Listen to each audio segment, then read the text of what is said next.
pass using the tight waist grip and then locking it up with an S grip. So the way we set it up is we level change. I use my forehead to connect to my training partner's chest, and I'm going to rock as deep as I can with my right hand. On the way down, we flatten them out and I take my S grip here. So you should be able to see my fingers. On the tight waist, it's palm facing up. I'm going to use my elbow to connect to my training partner's knee or quad. So you can see it's very hard now for Darren to move his right knee, so it's kind of stuck in between my knee and my elbow. I take my weight off of my heels, and then I take my weight off of my knees, so I'm on my toes. Most of the weight is in my shoulder, which is connected to Darren's sternum. I'm going to use my left knee to pass his right leg over to my right leg. Now we get 2 knees on 1 shin.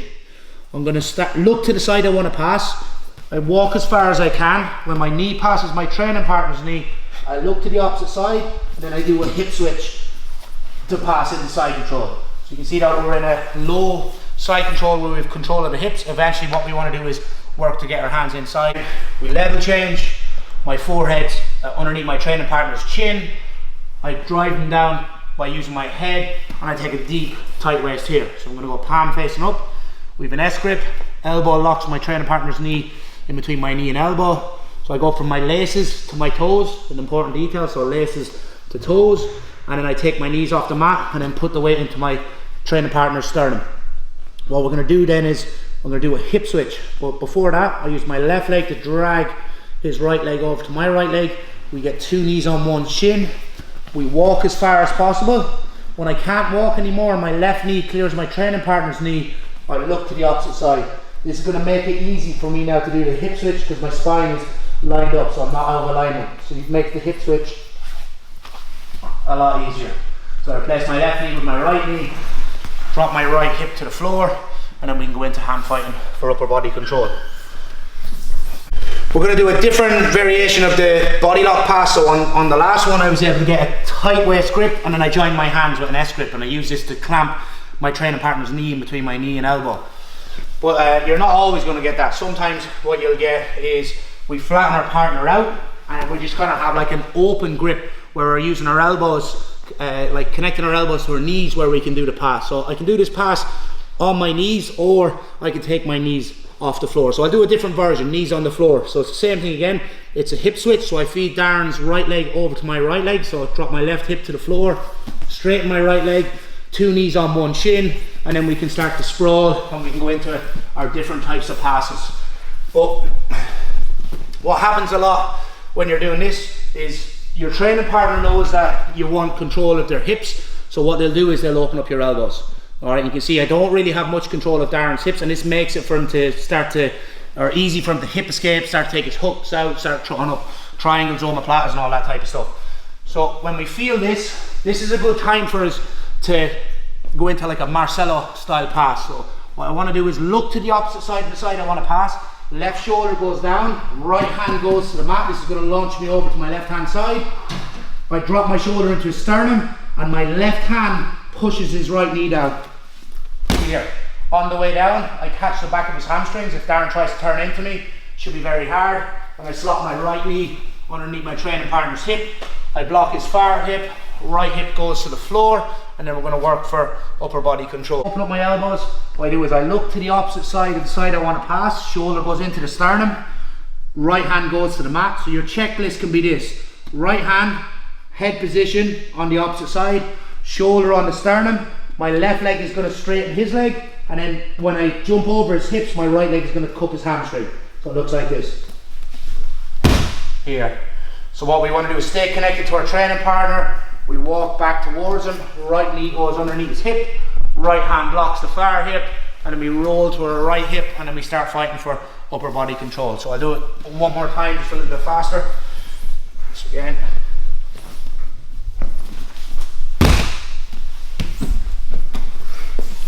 To get the crossface, if I find that I'm opening up my elbow but he's just like staying tight and he's not giving it to me, I take my hips slightly up off the floor, and then I'm just gonna like hit my hips off Darren's hip and turn his hips in the opposite direction.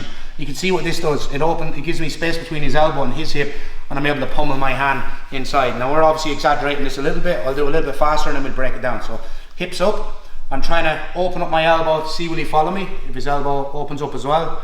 So So if Darren's elbow goes here, we'll just pummel through, but we staying tight. All I'm going to do is just back into here. So you can see this creates space between his elbow and his hip, and now I can get my crossface on my underhook. So again, we'll do it as a drill. If I open up my elbow and he follows me, we just pummel our hand inside, take our crossface. If Darren is wise to this, he's going to keep his elbow in nice and tight, so I'll open up my elbow, he's not following me. I can grip his tricep or his elbow, take my hips up off the floor, and I'm just going to like back into him, but really fast and explosive, so I can create space between his elbow and my belly. So if you see this here, create some space, I can get my underhook, and then we can start attacking from side control. So one more time. So nice and light, cupping the tricep, hip up off the floor.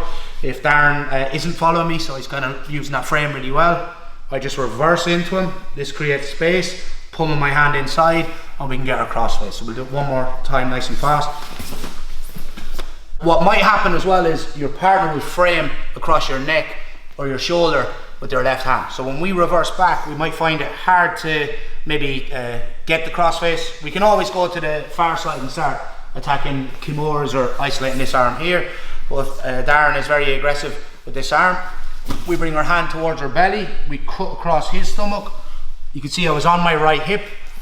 I get my hip square to the floor, left elbow and right elbow on the mat, then I start to roll to my left hip here.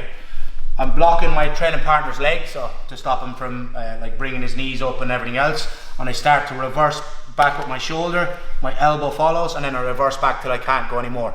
My weight wants to be on my training partner's arm, then his arm wants to be connected on his head. A really good tip here, if you have an explosive opponent and they're just trying to like bridge and come up on top, if he tries to bridge into me, I can take this far leg here, so I'm trying to go elbow deep on my training partner's leg. So if Darren tries to explode and move around, try to wear him out here a little bit. When he slows down or calms down a little bit, right hand goes to his knee, turn his knees towards me, and I step my foot over his belt line. Once this happens, I keep my chest to chest connection. If Darren goes flat, we're going to go into mount attacks. If he stays on his side, we're going to draw a circle with our head position, and I'm going to expose his back. Knee goes behind, seat belt, and we can start attacking from here.